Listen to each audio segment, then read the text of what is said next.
Welcome back to Partnerships Unraveled, the podcast where we unravel the mysteries about partnerships and channel on a weekly basis. My name's Alex Whitford. I'm the VP of Revenue here at Chanext, and this week I'm very excited to welcome our special guest, Craig.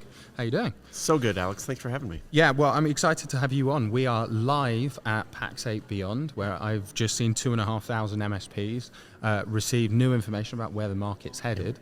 Maybe for the uninitiated, you could give us a little bit of an introduction about who you are and what you do. Yeah, absolutely. So I'm Craig Donovan. I'm the Chief Experience Officer here at Pax8. Great title, by the way. Totally. I think it's clearly the best job in all of Pax8. Nice. What it really means is I get to obsess about all things partner and really everything that impacts them. And I get to work with the teams that are building out that experience, stewarding that, things like technical support and education and professional services. Our charter is pretty simple. Whatever it takes to make a partner succeed, that's what we do.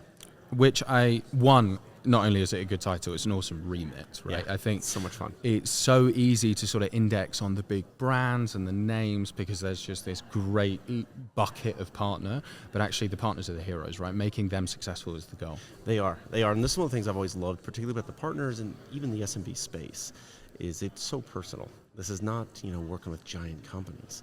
And so when we can do something transformative, when we help a partner, we're helping, Suzanne or Jim. We're real people who have families, and it's really exciting. Yeah, I always really like they use it a lot in American politics, where they sort of say the backbone of the economy, right? It is. And I sort of think of that, when I think about the SMB partner, I think that is the backbone of the channel economy. That's who this runs on.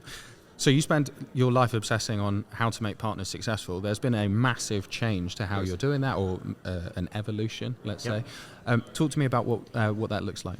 Yeah, so I think, when you look at this shift into managed intelligence, this agentic future that Scott outlined earlier today, this is both an incredible opportunity, but it is a big shift for our partners.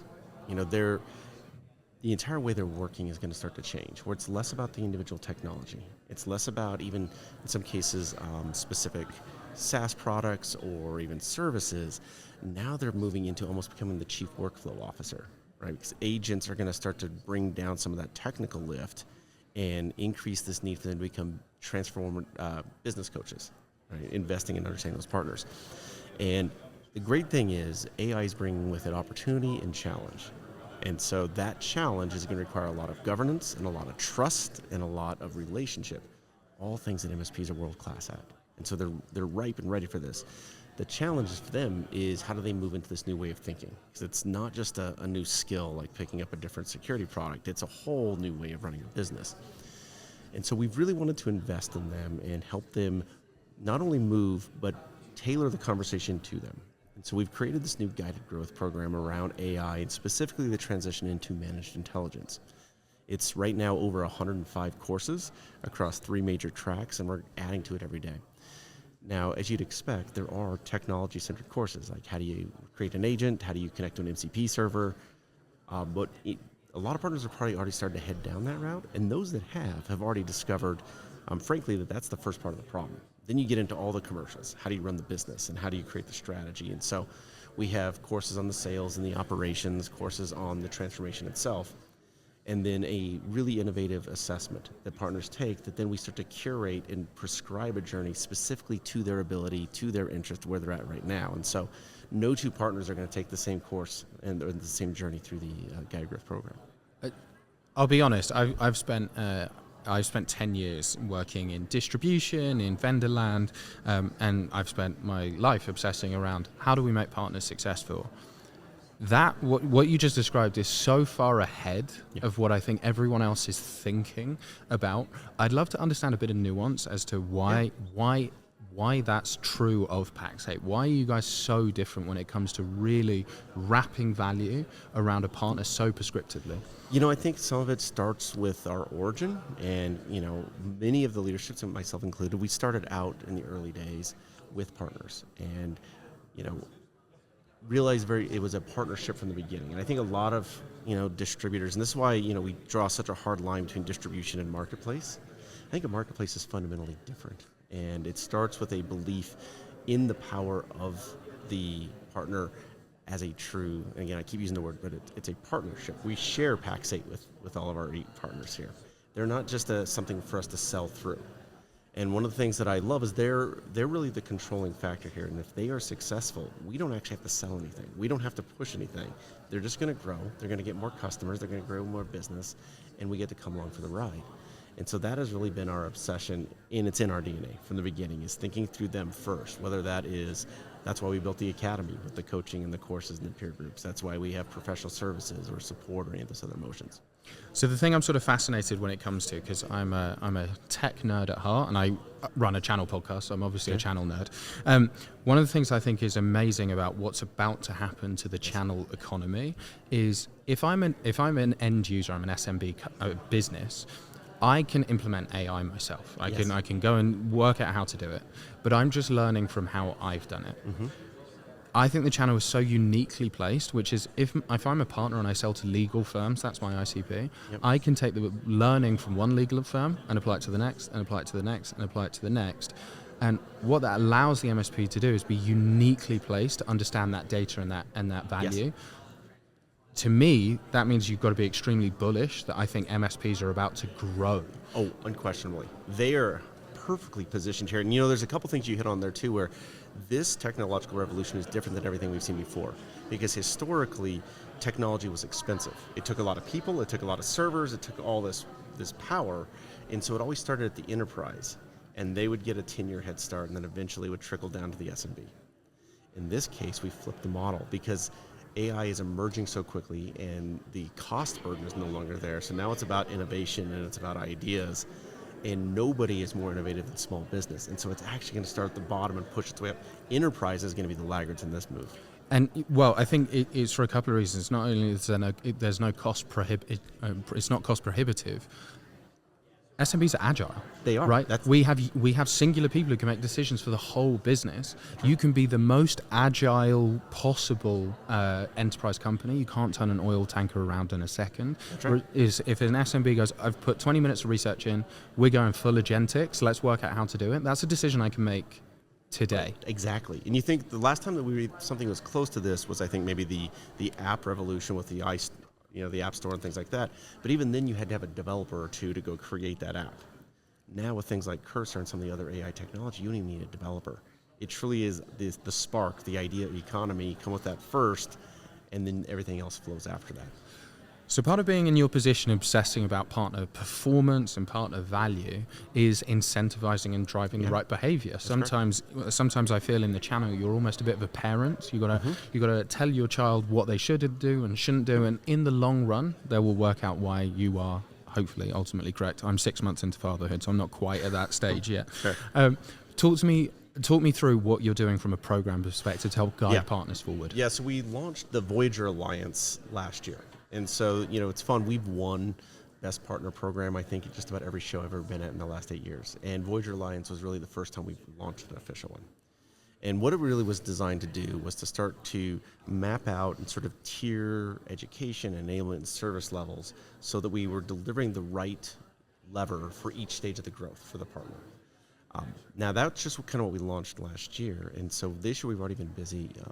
In the first part of the year, we kicked off with Pax8 Premier, which is a really cool program where now we're helping our partners broker marketing relationships with professional sports teams and entertainment companies so they can get their brand on stadium walls and on jumbotrons and help them elevate their brand, find new customers, expand their reach. We then, the academies we've talked to is just so important that we launched tiered pricing to make it even easier for all of our partners to engage in academy and develop their business and grow through that. We've got some amazing stuff coming for support later this year. And then the big announcement this week is I'm super excited.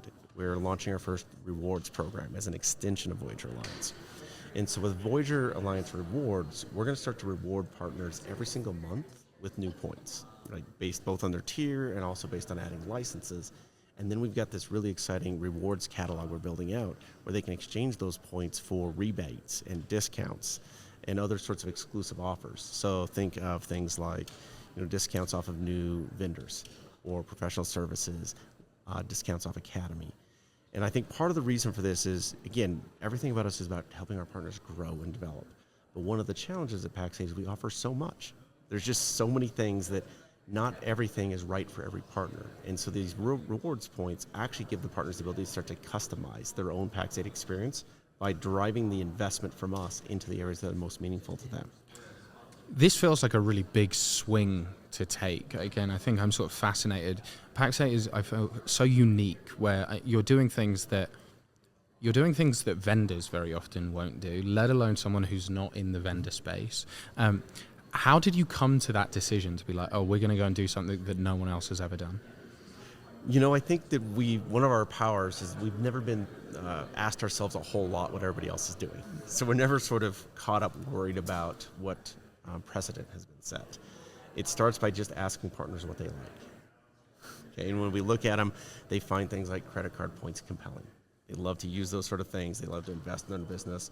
And so then let's meet them where they're at and start to connect with them in a way that is familiar, but also incentivizing to them. I had Rob Ray on the podcast a few months ago. It was an excellent episode. And he was talking about the amount of partner feedback that he gets. And I think I want to get this right. I think he said in the last 12 months he's probably met about 3,500 partners, Absolutely. Which to me is mind-blowing. Yep. How does that partner feedback, why is partner feedback, one, so important, and two, how do you consistently take action to really use and take that feedback? Great question. So I think that there's sort of the how do we get it, how do we use it, and then how do we provide the feedback back. So, it's important for us to be able to reach all of our partners. And so this is what's been important to us. The large partners are important, but so are our smaller partners. They all fit in this ecosystem and paint this tapestry that is so important to Pax8. And so we have a number of ways. One certainly is Rob Ray and his team. We have the biggest channel team and the biggest outreach of anybody out there. They're on the road. We have somebody on the road probably every day going someplace, globally connecting with partners, having those conversations. And, much like Rob, and the rest of his team, our channel team is not just about going up there and presenting and then going and hiding in the room. They are with partners. They are engaging. They're asking conversations and think how they support. We have an amazing group of account managers that build relationships with their partners, and we have direct feeds and ways for them to submit all that feedback, and I track all of that all the way up into my team where we can start to action around that. I have the partner advisory councils, and now I've got about 15 of these running globally where we're talking to our partners on a regular basis, soliciting feedback, sharing our ideas, and it's pretty direct. And that's exactly what we like. And then we also have the partner voice community, which I'm inviting everybody at Beyond to sign up for, which is more of an ad hoc survey and a way for everybody to participate. And so all that feedback starts to get pulled in. We start to look for trends. We start to look for commonalities. It influences the product roadmap, the vendors we're going to sell, and it influences the features that we build inside the marketplace, as well as how I build enablement. No, it's so funny. But both as my job as VP of Revenue at Chanix, but also on this podcast, I speak to lots of program leaders, and I sometimes laugh because I'd be like, when's the last time you spoke to a partner, or how often? And they'll be like, oh yeah, 4 months ago, or we have a biannual partner advisory council, and I'm like, that's such a slow rate of change, right? Like it's an awful mechanism. I speak to at least one, if not 2 to 3 partners a week. Yeah, and based on that feedback, I imagine. Can you give me an example of where a partner gave a feedback and you're like, oh, how did we miss this? Yeah, so it actually, you can go back in the PSA integrations and sort of how those things are interacting and how we're working through those. I think that one of the earliest, that was actually my first role at Pax8, was building out some PSA feedback, and I sort of assumed that they wanted me to push all of our pricing over into their system, only to realize that they actually want to be much more selective about that. And so that was something we could pull back and really kind of tailor and customize that. It was, and the other big one, it came from the academy, where we were teaching a ton of technical content. All of our educational events were technology focused. And partners continued to come to us and tell us that they needed more. They needed help on the business before they could even get to the technology question. And so that's when we went and we acquired C-Level Operations, who Rex Franken team basically wrote the book on managed services in the Americas. And so we brought them in. That's when we built the academy. And it's sometimes business is overcomplicated. I sort of hate the word strategy because I think strategy is a very overblown concept. Like getting feedback from the people that you serve and then actioning the feedback seems so simple, and yet so many people really struggle to take action. Tough. How do you build a process or a culture that forces the team to go and ask the tough questions and really find where the sore spots and the bruises are and then take action against it? Well, I think part of that is just structurally the fact that we have an experienced organization. That is our primary accountability, is to be the voice of the partners within. And this is one of the other big announcements for this week that I'm very excited about. Rob Ray, who has been our CVP of Community and Ecosystems for the last several years, has just accepted the additional responsibility to lead my partner experience organization. And there's simply nobody better.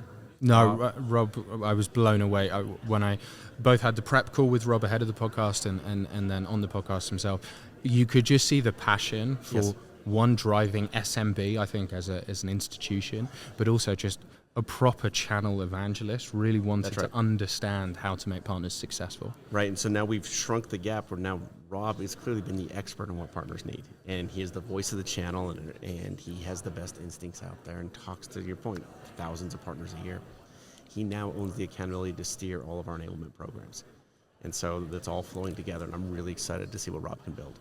And maybe one last one on enablement, where I'm sort of fascinated by MSPs. I think the word is funny, that there is billions and billions of dollars rolling through businesses that have sometimes no salesperson, no marketing person, is a couple of engineers who are really driving a lot of value. But that really puts them in a complicated position to understand how to scale. We very often see MSPs hit a sort of revenue ceiling where they're not able to break through. Yep. If you were to talk to the community, to the MSPs, to say, what's your piece of advice that would allow them to sort of break through that threshold and continue to scale? Yeah, so actually, in the risk of being topical, I think artificial intelligence is going to have some meaningful impact here. Certainly optimizing the time they're spending operationally with their engineers. It's going to allow them to focus in those other areas. I saw some amazing agents right now that are handling lead gen and some of the responses so they can start to elevate their game.